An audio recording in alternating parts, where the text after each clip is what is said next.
you turn that off. But welcome everyone this morning for our last webinar of the year, ready for 2022, Cal OSHA Compliance and Safety Essentials. Before we get started, we want to give a big thank you to the UC Davis Western Center for Agricultural Health and Safety for their support of this webinar, bringing it to you at no cost. So thank you so much to the Western Center. We are offering this webinar in Spanish. Si quiere escuchar en español, busca la barra de herramientas en la parte de abajo de su pantalla y haz clic en el botón del globo que dice Interpretation y elige español. Si están usando un celular, un iPhone o lo que sea, va a aparecer como 3 puntitos y ahí se puede encontrar también la opción de interpretación y elegir español. This morning we are with Bill Krycia. He's a senior safety and health consultant with the Zenith, a certified industrial hygienist with a master's in public health and has over 40 years experience in occupational safety and health. Prior to working with Zenith, Bill's career at Cal OSHA spanned the range from field inspector to regional manager. He's involved on a national basis with NIOSH and also locally with the Western Center for Ag Health and Safety at UC Davis. We also have with us Erika Velazquez.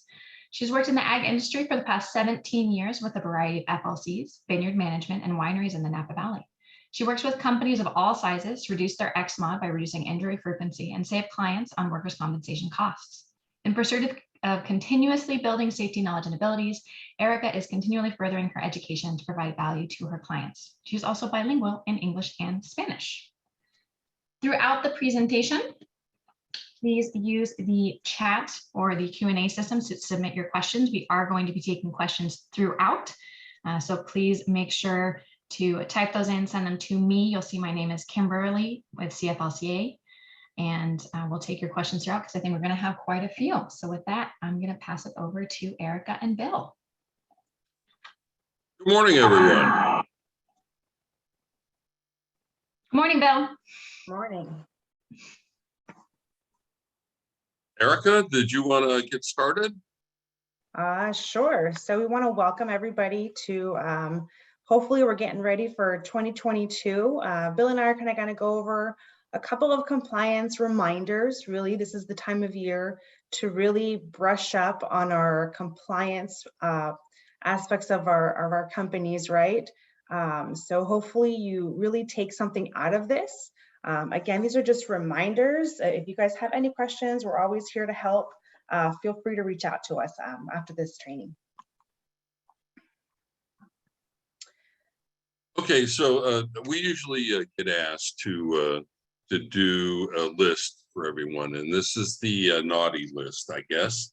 And so this is a list of frequent citations. One of the things that I share with folks in the 9-hour class, or any chance I get to talk to you on, is that this is it's a good list. I mean, this is reflected by the frequency of citations and everything else, but it doesn't necessarily reflect what are the most serious hazards out there. And it clearly isn't the only window you should look through when you're looking for health and safety hazards on the job. And there's a lot of other things. Electrical safety isn't well represented here, but when you look at serious accidents and fatalities, you'll see those, right? So portable ladders, I mean, we could chit chat about this, and I don't know if anybody has any questions, but portable ladders, the key thing that I've seen on the enforcement side is failing to train people on how to use ladders. And as we get into the winter season and citrus harvests, wet ground, unstable ground, mud clunked up on their shoes. I've actually investigated an accident where someone was wearing flip-flops and harvesting peaches. And that was one of the causes. That's why they had a problem on the ladder. Fortunately, they survived. They had a broken sternum. They fell 14 feet. But those kinds of things are important for you to pay attention to. You don't necessarily need to inspect your ladders when you're not going to use them. But if you have some downtime in the wintertime, now's the time to take a look at those ladders and make sure that when you take them out of service, that they're really out of service it's not just a pile in a barn that somebody picks through when they're looking for a ladder and they're trying to pick the best of the worst, so to speak. Make sure if they're out of service, they're out of service. Erika, any comments? This list, it's sad to say, but I think, Bill, maybe you agree with me that year after year, these are the same citations that we see over and over. So, whether it's people aren't really paying attention, if they're just kind of going through the motions of everyday work, and that happens, we get stuck in that routine. But when it comes specifically to like ladders or machinery equipment, as an employer, you're required to provide a safe work environment for your employees.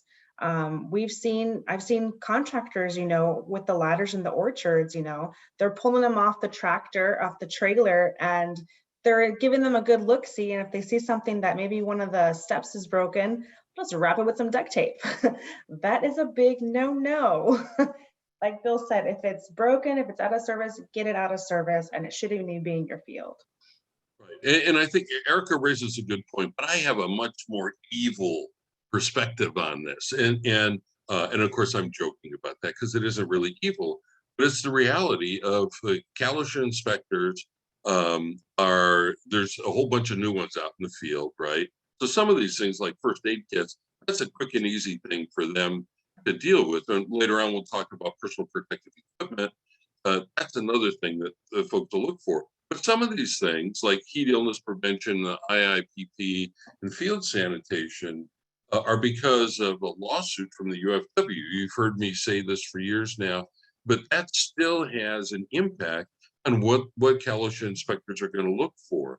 So they are going to look for heat illness. They are going to check the bathrooms. They are going to look at first aid kits. When we look at number 7, lockout tagout, that's principally driven by ag accidents. And so when there's an ag accident involving a piece of equipment or machinery that someone was working on or trying to unjam, that's where they're going to go. They're going to look at a lockout tagout. Yeah, if you're going into 2022 and you want to better yourself as a supervisor, as an owner, as a company in general within the industry, take this list, because this is what we call low-hanging fruit. We know now that this is what inspectors will come and ding you on. As Bill likes to say, they'll whack you on. It's easy stuff that you can fix. The heat illness program, your IIPP, basic field sanitation. So take this list, take a quick snapshot of this, and this is now the time to really look at this going forward and how can I get better? Okay.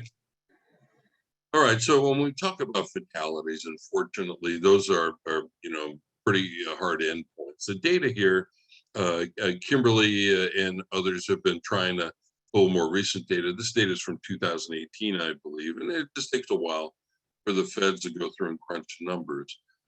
This data really, in the next slide, we'll get to that in just a minute or two. But it really highlights transportation, right? 48% of the accidents, about half the accidents, the fatals, are due to transportation, and that's transportation on public roads or thoroughfares.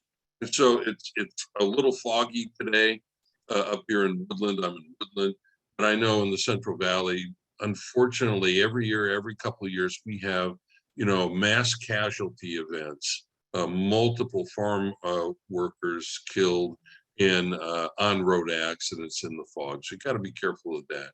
The other thing, go ahead. Oh, sorry, Bill. I think this is one of the things, as being a safety consultant for the past 8 years, this is one of the areas where I found a lot of companies kind of lacked as far as driver safety. And there really wasn't a focus. You're given a company truck and you say, okay, go out to the field. But it's really important that you add that to your annual training, is driving safely on, especially public roads. A lot of companies use the little back roads, and that's, I think, where we've seen a lot of our serious injuries are on those back roads, because people kind of gut it and step on the gas and feel like they're on their own road.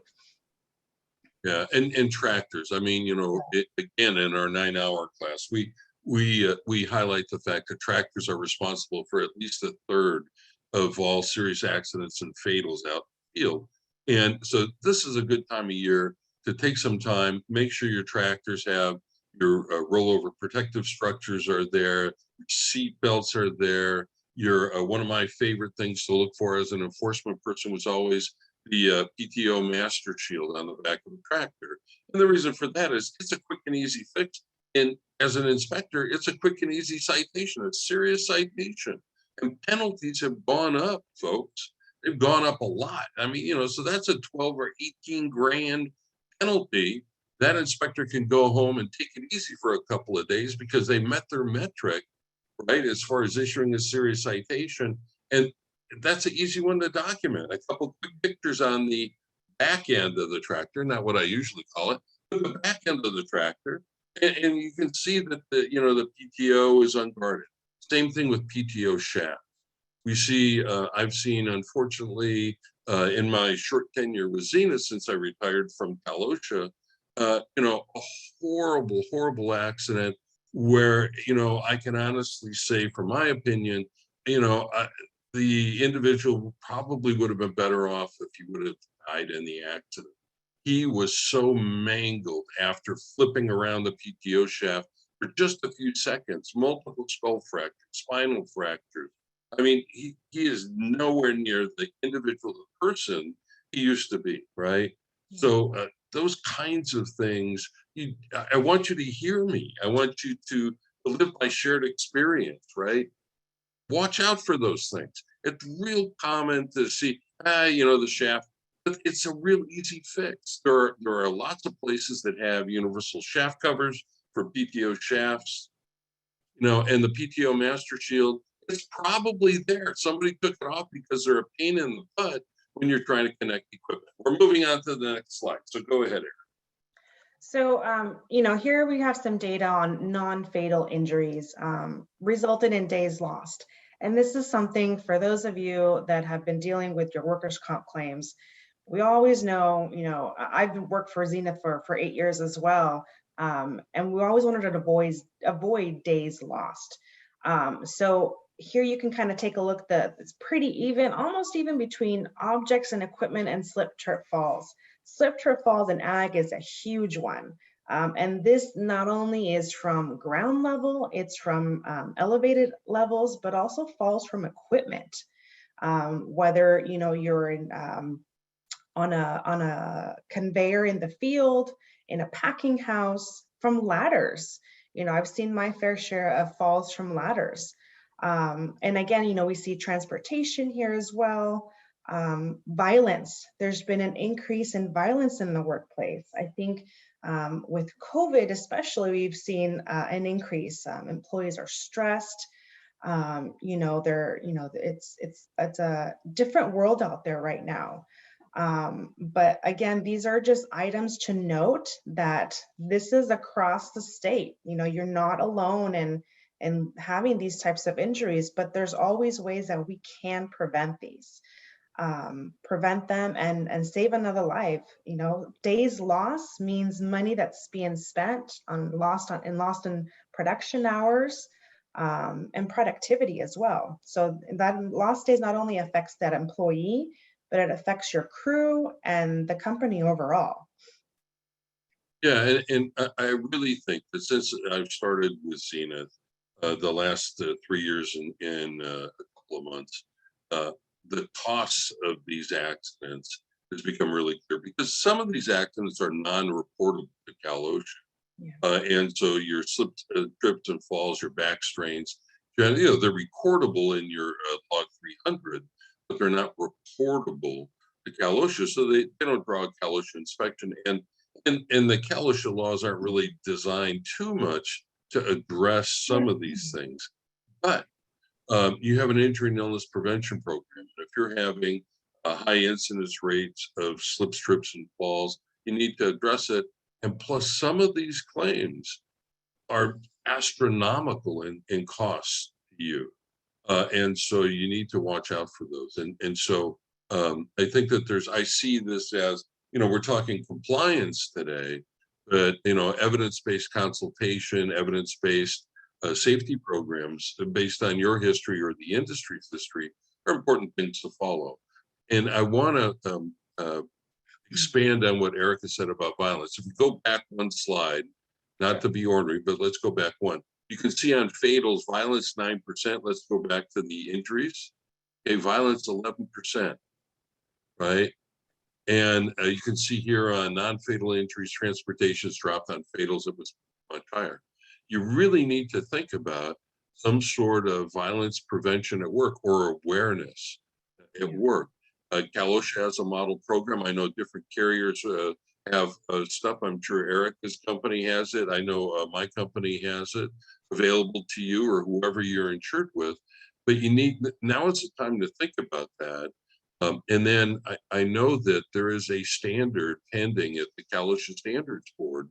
We've been so focused on the pandemic, some other stuff has snuck through.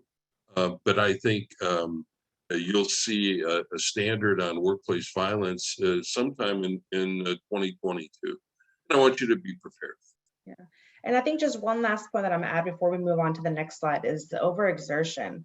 I'm going to interpret that as there's been a huge increase in interest in ergonomics in the field in agriculture. Whether I think it's something that we weren't really thinking about in the past, but I've seen more and more requests for our company to be out in the field and really observe employees doing the various tasks. So it's something else to think about. And I know we're adding a couple other stuff to your plate, but this is the time really that we have to really look at this and hopefully prevent future injuries from happening. Right, and let's go back again. I'm going to be ornery. I apologize to Clara. I am probably talking too fast. But on the issue of ergonomics, the Western Center, our sponsor for this webinar, has a lot of really good information on ergonomics. Your workers' comp carrier will have that. And OSHA actually has on the OSHA consultation resources page under publication, they have a bunch of stuff about ergonomics in agriculture. There's a classic publication from the National Institute of Occupational Safety and Health, or NIOSH, about working safely in agriculture. It's been around for a while, pretty straightforward, and I think it's a really good publication. But again, to echo what Erika is saying, based on our experience, you have to have something. Yeah. And so I know it's no quick and easy fix, but you need to address that. It costs you when you don't. Next slide, please. All right, so now we come to the big topic, is your written program. And what do we mean by written program is your IIPP. We well know, I know now I'm seeing on the agency side that a lot of us borrow samples from people. We have templates. I know Zenith has templates, your carriers have templates, your friends have templates. OSHA has templates. OSHA has a template, believe it or not, right? But it's really important that you understand, and we all understand, that this is not a cookie cutter program. Your written IIPP has to match your operation. I think we've come across it, Bill, you probably have come across it, to where you go and look at FLC's IIPP, but the name on it has like their friends down the street. Oh, I've whacked people for that in my prior life. I mean, it's embarrassing as a OSHA inspector, you ask for a copy of the program and it's got, Erika Velazquez name on it. It's like, well, are you guys there? Oh, no, it's a friend of ours. We borrowed it from her. It's like, well, you're going to get whacked for not having a program because it doesn't match, you working on the palm trees, what you guys are doing here. The reason I put the palm tree picture up, and again, I swiped this, I plagiarized it, and it's okay to plagiarize stuff, right? From OSHA consultation online or from the different things.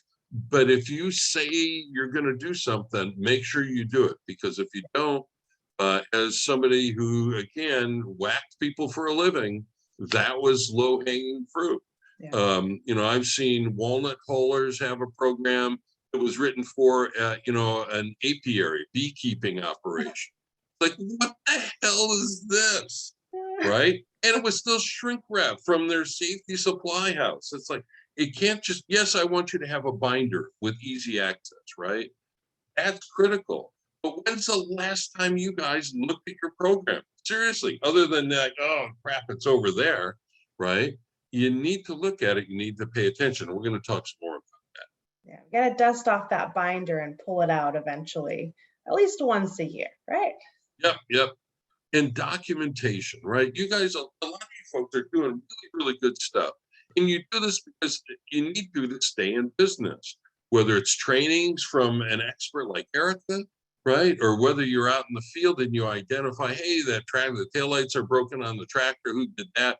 Oh, we can't figure out who, but let's fix it, right? You're doing stuff that should be documented. You don't necessarily have to document every bolt that you tighten, okay? This is not NASA or Boeing or SpaceX or any of those companies where they have to do that. But you do need to recognize that, and you do need to document that in case anything happens.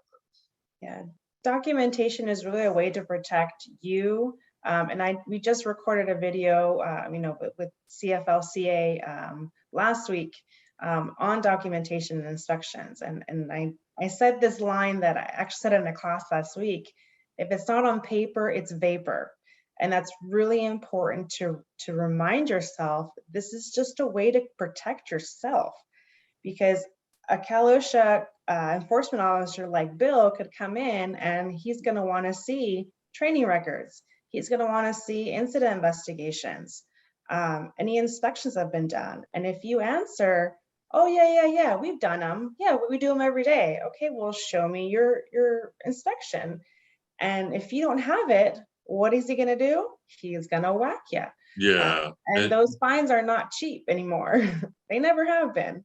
Right. And I think it's important to remember, I mean, even small employers, smaller FLC, and we hope you folks are out there and join us at CFLCA. But I think it's critical you have a legal exemption if you're a smaller employer from keeping certain records. I think that's dangerous. I think even if you're a small employer, you need to keep something, whether it's a notebook and you write down a few little things and save that.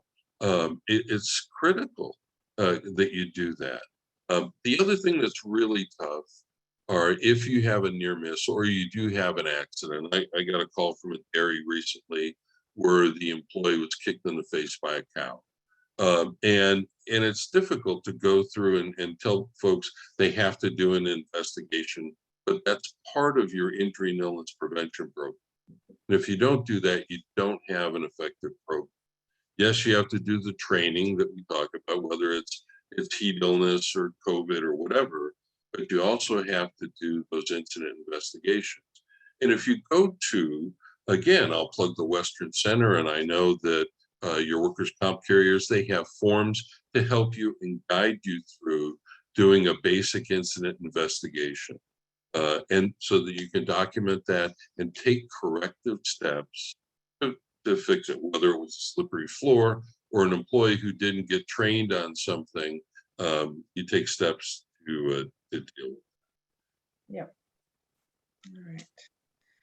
So as we continue our conversation on checklists, we know that sometimes you will eventually, if your experience modification is above, what is it, Bill? 1.25. 125 now? Yeah. You are subject and you are put on that naughty list, the high hazard employer list through OSHA. And eventually you'll probably get a letter and they're going to want to come out and do a consultation, which is, I feel, Bill, I don't know how you feel, but I think it's a good thing. They come out and consultation is there to help you. It's the enforcement guys that you don't. Oh yeah, we were evil. we were evil. But this is a list that, and I think in the next slide you'll see it. It's a long list of items that they will ask for. I've used it in the past for clients as a way to prepare them. And it's just a way to kind of look at everything that OSHA may request should they come on site. And then this link here, UC Davis has also some information, assistance if you need as well. Yeah, and I apologize. I snuck that in on the slide. It says UC Davis, Western Center for Ag Health and Safety. Again, our sponsor, and thank you to those folks. But when you go through the checklist, one of the things that I've gotten on my soapbox about in the past is when you're working at remote locations, it's critical to make sure you have effective communications. I saw because I used to go through all the serious heat illness cases and fatalities. And when folks are working at remote locations, it's scary to see how many folks have a response time of 20 minutes, 30 minutes, 45 minutes, and they don't even know that. And they're having a difficult time getting a cell phone signal up there because, they figure, well, when we go to that ranch, we're there for the day and yeah, we can talk to each other, but if we want to call to get an ambulance or anything else, that's, it's a lot tougher. I want you to think about those things too during this season. This is the Cal OSHA sheet that a lot of Cal OSHA inspectors and enforcement folks will use. And it's the things that they can look for, right? And some reference numbers for the California Code of Regulations 5194, right? You don't need to worry about that. They're clearly going to ask for your IIPP, safety inspections that you do out in the field, training records. You don't necessarily have to have a safety committee, but if you're, a larger employer and you have one, that's great. Heat illness, because they got sued, they get, somebody's always breathing down their neck. Did you ask for that? Files get reviewed by the Superior Court because there's a settlement, a legal settlement. And so Cal OSHA Legal, goes back to the management and Cal OSHA enforcement and says, hey, listen, so-and-so out in the field in, Timbuktu didn't do this, right? And so they know they need to. I want you to do that too. I want you to be ahead of time. I've said hundreds of times, and I'll keep saying it, be prepared for an inspection. When an inspector comes up to think about what the inspector thinks about. If they ask for a program and you go, oh, okay, here it is, everything kind of calms down and they realize that, things are there. If you say, I don't know, or we don't have that, they're going to start asking for more and more things. That's not a good place for you to be. Yeah, the last thing you want to do is for Cal OSHA to start digging, because they're there to find something, and they will. And I've been through my fair share of consultation with clients, and the first time they see this list, they're like, oh my God, like this is all they need? Well, technically this is everything you should have already. So again, it could be overwhelming, but don't make it, bite at this a little step at a time. The majority of this you should have already, right? Let's hope we have this already. But again, this is a good reference to have, to just kind of check off to make sure that you have this. So talking a little bit about our IIPP, again, this is the number one thing that Cal OSHA will ask for.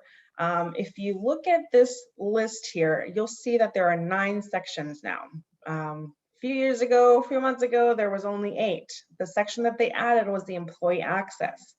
And this is something that I've seen our clients are still missing. So again, reach out to your agency, to your carrier, and make sure that you have this section added, because it's really important that you have this.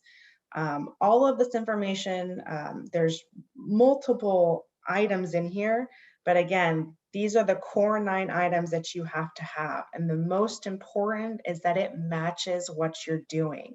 If you say you're doing training on a monthly basis and Cal OSHA comes in and they see that and they request the last 12 months worth of training and you handed 8, that's a problem. Yeah, you can get whacked.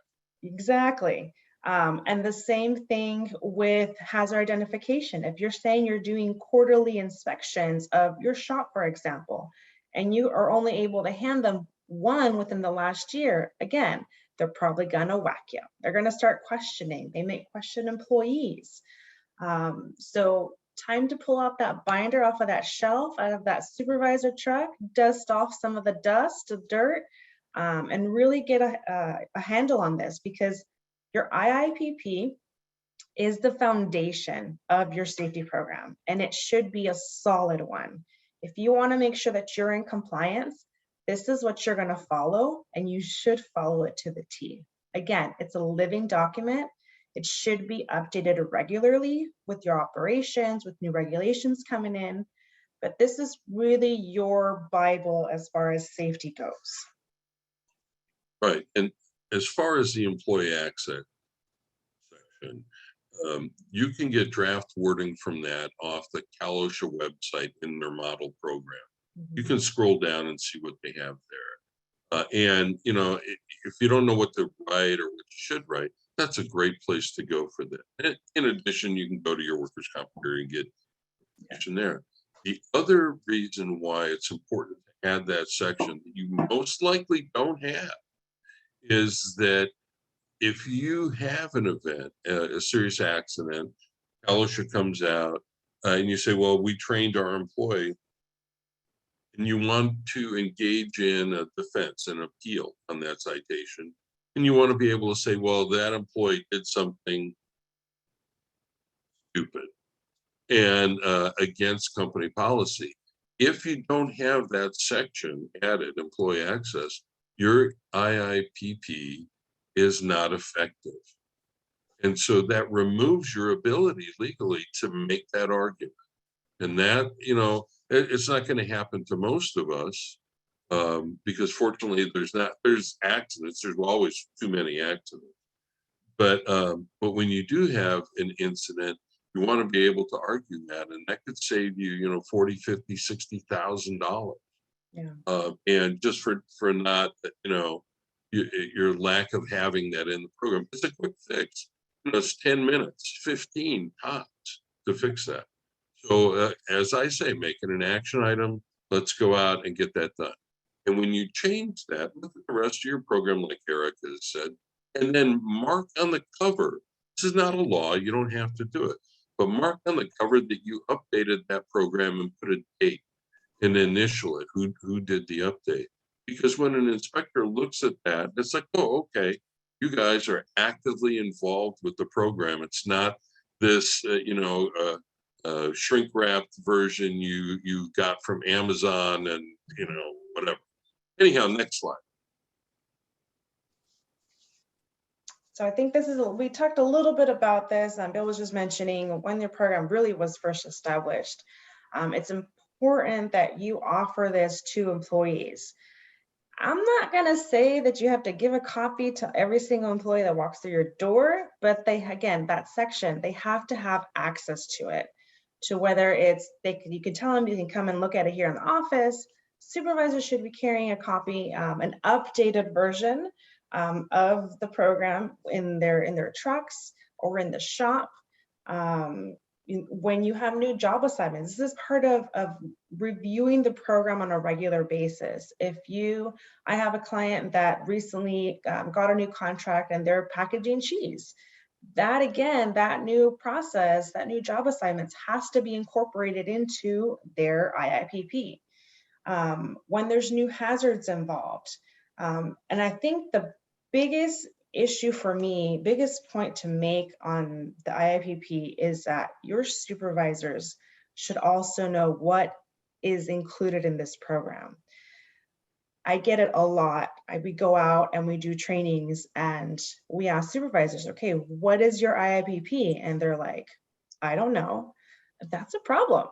You know, the supervisors are held to a higher level of responsibility and accountability. And this should be one of those, that they understand what their responsibilities are with the IIPP, which in fact is actually should be listed in the program. A lot of the times they don't know. So I always give them a homework assignment is to go and get your IIPP and review it, because now you can't say that, oh, I didn't know, nobody told me. Well, yeah, they did, and this is where it is. Usually they sign off on it as well.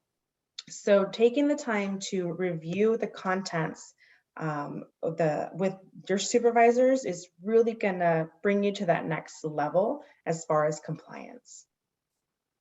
Yeah, I mean, the one thing, a point I want to make, because I know we have a bunch more slides to get through, is the new hazards. And in our 9-hour program, and I keep going back to that, and I know you guys have to sit through it, and I'm thinking you're probably dozing off, even though we're looking at you on the screen, because we do. I know that the staff has to do make sure that you're still there. But is the new hazard thing, and so we have a slide called Stop, Think, and Evaluate. And you see it every year. I'm sure you gloss over it, but you need to always stop, think, and evaluate before you do the work. And when you do that, document that some. Next slide. Okay, heat illness prevention. This is my life for a long time. And so there is a standard out there. California is one of the few states in the country that has the standard. And so you have to provide training, adequate drinking water, shade, but the written program in the field, I have been begging and pleading with you folks, make sure you have written programs out in the field. This year, I think OSHA has come up with a sneaky thing because of COVID, right? You have to be careful how you distribute the water. You have to be careful with your shade. And now that we're back to social distancing, again, to control the spread of the new variants, the Omicron variant, there I said it. You're going to have those programs, and you're going to have to practice that out in the field. And I have seen OSHA citing written heat illness programs recently as serious citation. And so that's a change. In the past, it was a failing to have a written program with a couple $100 citation penalty. And now it's like $8,000. Yeah. That gets your attention.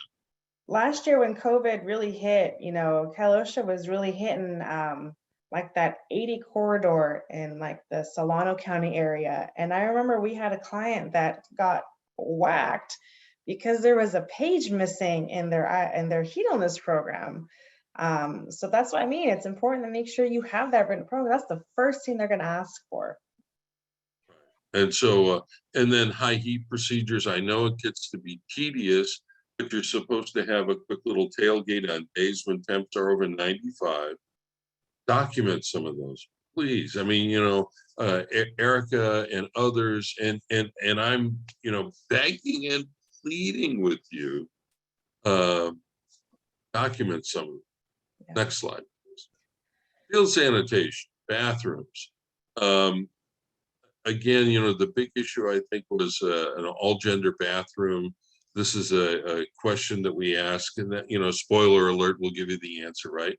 But you have to have, even if you have mixed crews, you have to have one bathroom for every 20 workers of each gender or perceived gender.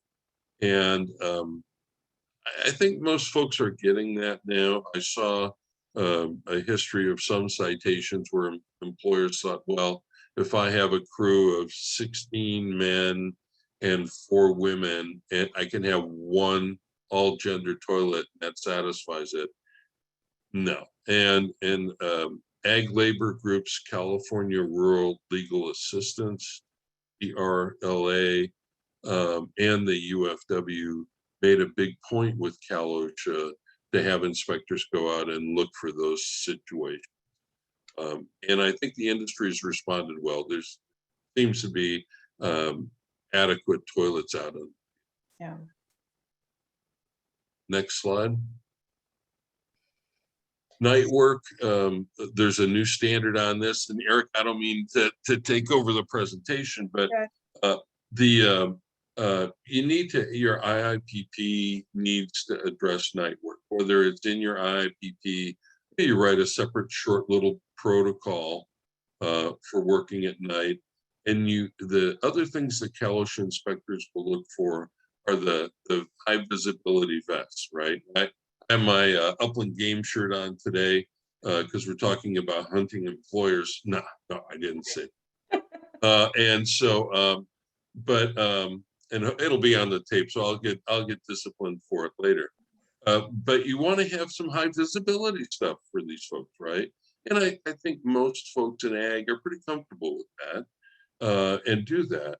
The other problem is having that pre-shift safety meeting. And it has to cover restrooms, drinking water, designated break areas, high traffic areas, water hazards, stuff like that. We're talking about a tailgate session, maybe 5 minutes, okay? Document that. Do you have to document everyone? No. But if, you know, as I've said, not documenting any of that stuff, Erika has said it too, that's not good. You're doing the work, take the credit. Yeah. And again, reach out to your carrier, reach out to your broker, or if you don't have a sample program, we'd be more than happy to get you something. But again, make it your own and don't just cookie cutter it. Right. And then unfortunately, we have to talk about wildfire smoke. We live in California and we've gone through a lot in the Northern California area, actually the entire state. So it's really important that you have this documented part of your safety program and really provide training for affected employees. Going back to 2017, you know, it was a very almost like a trial and error kind of year for wildfires. And unfortunately, the wildfires here I live in the Napa Valley area, you know, grapes had to get picked, crops still had to get harvested. So monitoring the air, and we'll go on a slide where you can see how you can monitor the air quality. But you know, the Western Safety Center has a lot of resources for you guys as employers on wildfire smoke safety. But in both English and Spanish, as it says on the slide. Correct. And free resources. So take advantage of that. And it's really important that we really address this because unfortunately, like I said, we live in California and this is going to be part of our annual reminder. Okay, next slide, please. Okay, so you know, this is a slide, I kind of like this slide. I realize it's, you know, it's pretty and graphic and all that, but it takes a little bit of learning to figure out what you need to do. On the, you can't see my hands down here on the screen, but on the lower left-hand corner, you can see the box that says PM 2.5 is checked. That's the particulate material. It's real tiny, 2.5 microns and smaller, not microns, but microns, right? And so that's what you have to look for. That's what the Cal OSHA standard is based on. And when that number gets over 150, you need to make sure you've got your employees trained. Appendix B of the standard, section 5141.1. And I apologize if I'm going too fast. But that section is a pretty good written program. And again, you can go to your workers' comp carriers to get model programs. But the Cal OSHA one, I think, is 6 pages. And it's pretty straightforward. And it has blanks written into the program, so you know that you have to fill out those blanks, right? And so when the air gets unhealthy, and that's when it's over 150, then you have to have this program in. I would suggest that you do it as part of your regular training, and then you can just do short tailgates when you need. There are some employers who are larger employers, and there's now some direct reading instrumentation that you can actually take out in the field. It costs about $200. If anybody wants to talk to me about that, we can talk about that after the webinar. You can get in contact with me through TFLs. Next slide. Okay, reporting. Again, it's on the list of most frequent citations because it is. I mean, it happens a lot. And so, and Cal OSHA finds out because they get a call. There's a separate law that requires first responders to report to Cal OSHA. So they hear from Cal OSHA hears from the first responders, and they don't hear from the employee. And so when they come out to investigate that, that's the first ticket you'll get for $5,000. You don't want that. OSHA does have the feature where you can call it in, and they also have an email. Right. To me, I would rather send an email because it's documented, right? I really like that idea. Yeah, I mean, it's documented on your phone that you made the call, but then again, I kind of will veer more towards the email. And again, if you're not sure, just call, and if it comes back that they're just being released and nothing's, more serious is happening, then just call them back and say, you know what, this is what's happening, and give them an update. But when in doubt, call. Right. Or email. I really like the concept of emailing, so you have that record there. Yeah. The other thing too is the time limit, right? It kind of goes up to 8. You have 8 hours. It's a period of confusion. The recent dairy accident that I talked about, I was on the phone with them several times yesterday because they hadn't heard back from the hospital as to whether the employee was going to be admitted or not. That's the reality of those things. And yes, you just need to be aware, attend to the employee, make the situation safe so nobody else gets hurt. But make sure you do file a report if you need to. And if you file late, if you're past the 24-hour period, the penalty is still the same. Next slide, please. Okay, so the elephant in the room, so to speak, is COVID prevention. And we could have probably talked for the entire hour about this.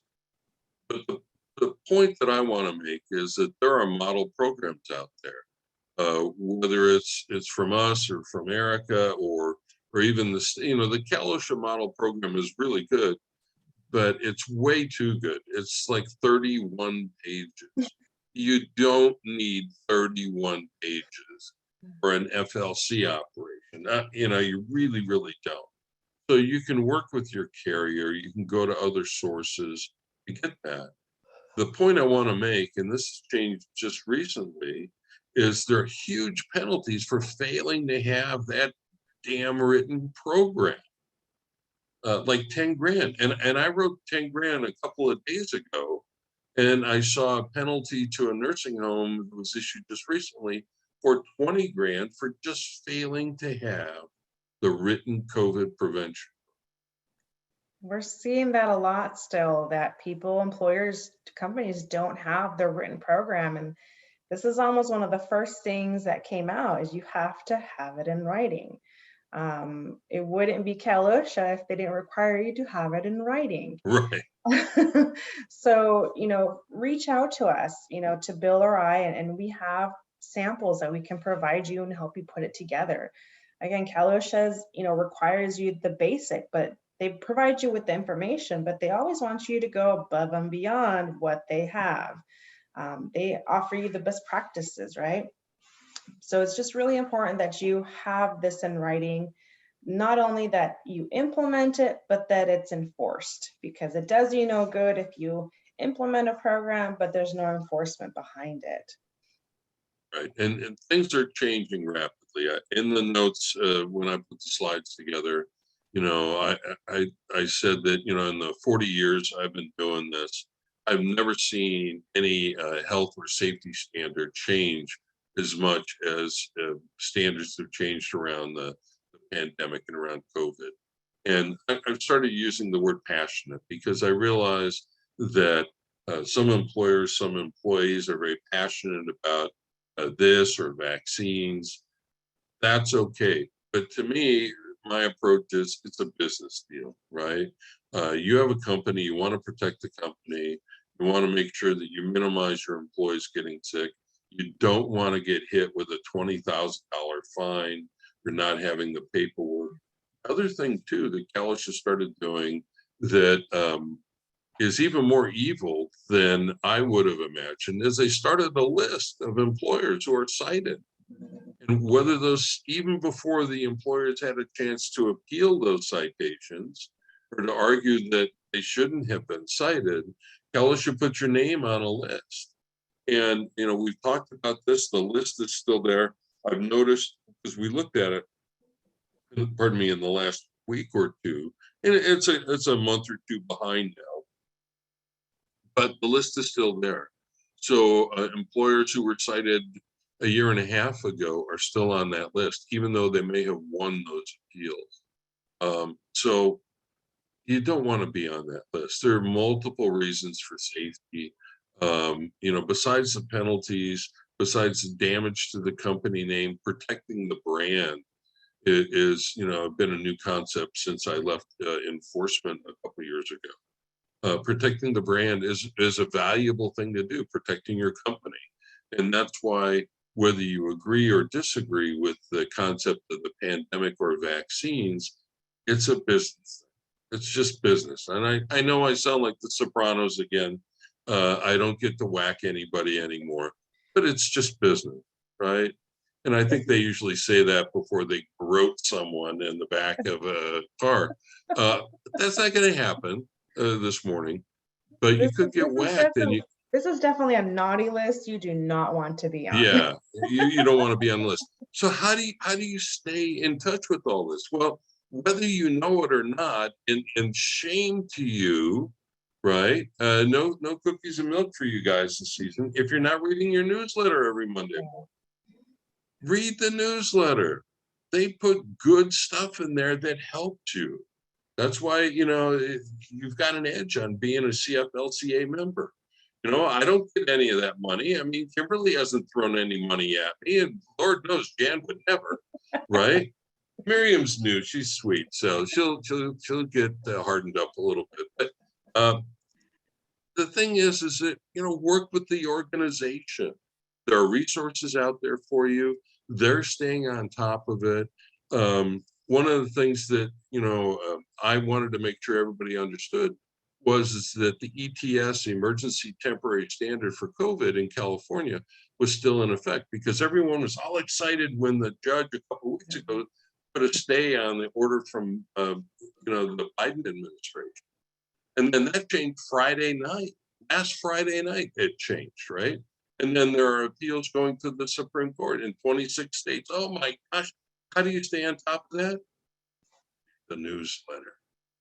Yeah, it's really important that you stay up to date on the latest outcomes of everything, really. CFLCA offers a great newsletter.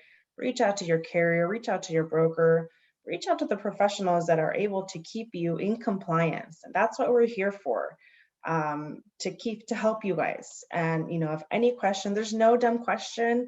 The only dumb question is the one that people don't ask, because you're probably not alone and having questions on certain topics. So use us, we're here to help. All right, next slide, please. It's stuck. There we go. Okay, so this is from the Cal OSHA frequently asked questions page. And we're not going to read all this stuff, but that resource is there. I understand the legal argument that it's not the law, it's guidance from Cal OSHA. You can work all that stuff out, but they're trying to provide you with some guidance here in the pandemic, and they will date the changes. So you will see there'll be a little note that it was done, December 16th, 2021. And then the next slide, because I think we're at the end. Okay, so I just threw this in this morning, and this is a screenshot from the California Department of Public Health on the statewide mask mandate that's effective now. It was effective the 15th of December to January 15th. And this is for masks in the workplace. And it's like, well, wait, this isn't Cal OSHA. No, this is the State Department of Public Health. Will Cal OSHA cite you? Could they cite you for this? Absolutely. How are they going to cite you? They'll either cite you under the Emergency Temporary Standard, or they'll cite you under the IIP, right? The other thing that's different here, and I want you to catch it, is the third bullet down. That's a change. So if you have unvaccinated employees at work, instead of just a face covering, you now have to give them a NIOSH certified respirator for voluntary use. Now, if when they're working indoors or in a vehicle with others, Now there's a push to engage back into the practice of social distancing. And I know that there are a lot of comments about that from different ag organizations, and I respect and completely understand where those comments are coming from. But there's a lot of concern that because the virus has changed, it could be bad for people again. And things are going to change rapidly. You know, Erika? we just have to protect yourself. As an employer, you have the responsibility to protect your employees. And obviously this can turn political very easily, but just keeping in mind, we are falling under Cal OSHA guidelines, and we have our due responsibility to keep our employees safe. So my last couple notes is just stay informed, stay up to date on the changes, reach out to your carriers, to your broker for up-to-date information, and just don't be afraid to ask questions, reach out for help.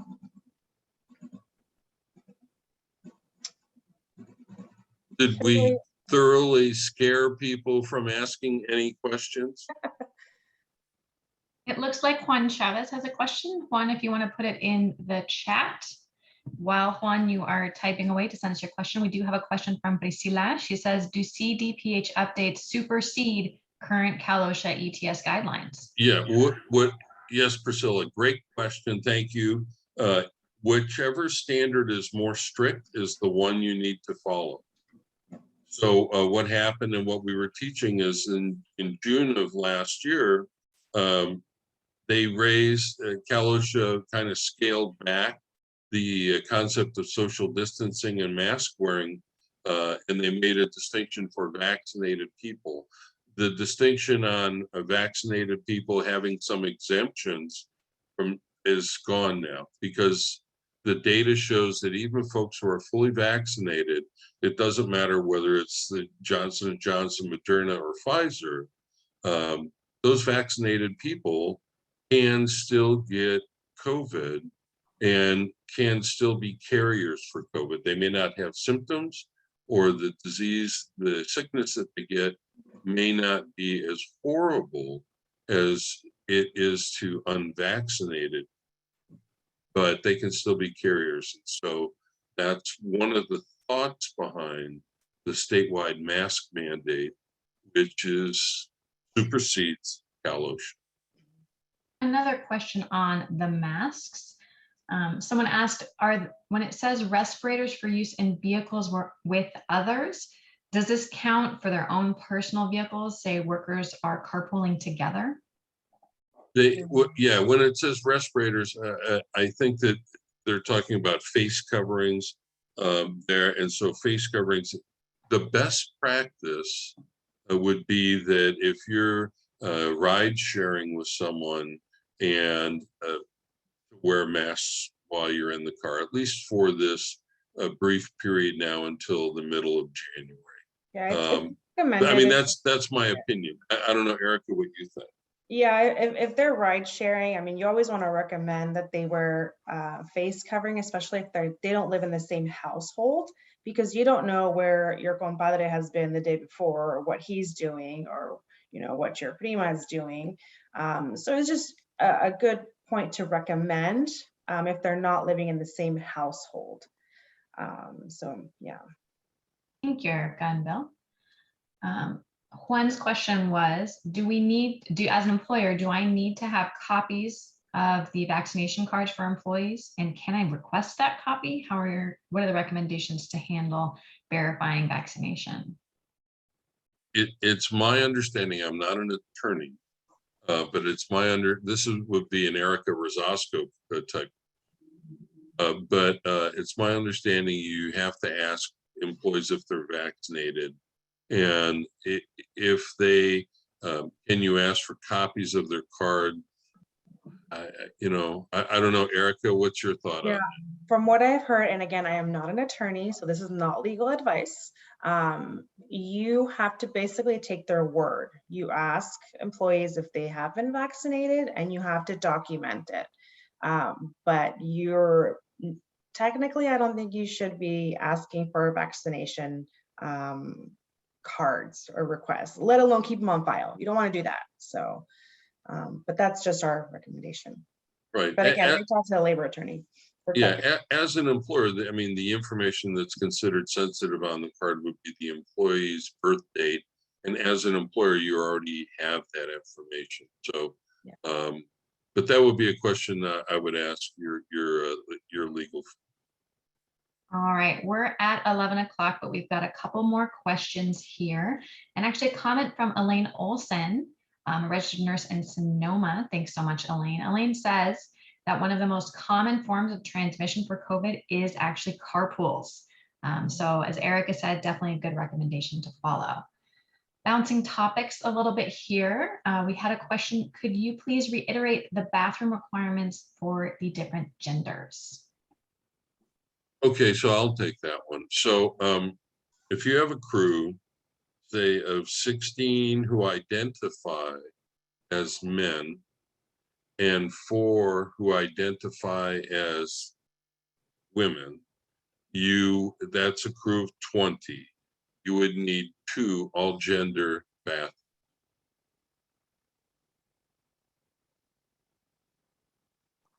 So, I mean, if you have a crew a crew of 20 who all identify as male, then you could get away with 1 all gender bath, or 20 who identify as female. Yeah. But if you have Excellent. a mixed crew, you need 2 baths. And that's different from our fixed plumb bathrooms, right? That's true. We always like to throw that in to confuse people. Nope, not our fault. We didn't make it. I did see a question of how if Bill or I can be reached, and if you guys want to provide our information, we'd be more than happy to. Absolutely. A recording of this is going to go out via email once it's processed. And with that will also be a copy of these slides. And with that, we will include the contact information for Bill and Erika, because I'm sure you'll have many more questions, but we're about out of time here. So thank you so much, everyone, for joining us. Thank you very much to our interpreter, Clara. And thank you, of course, to our presenters, Bill and Erika. And most of all, thanks to the UC Davis Western Center for Agricultural Health and Safety for helping and put this on. Thank you, everybody. Yeah, have a happy and safe holiday season and an even safer and happier new year. Happy holidays.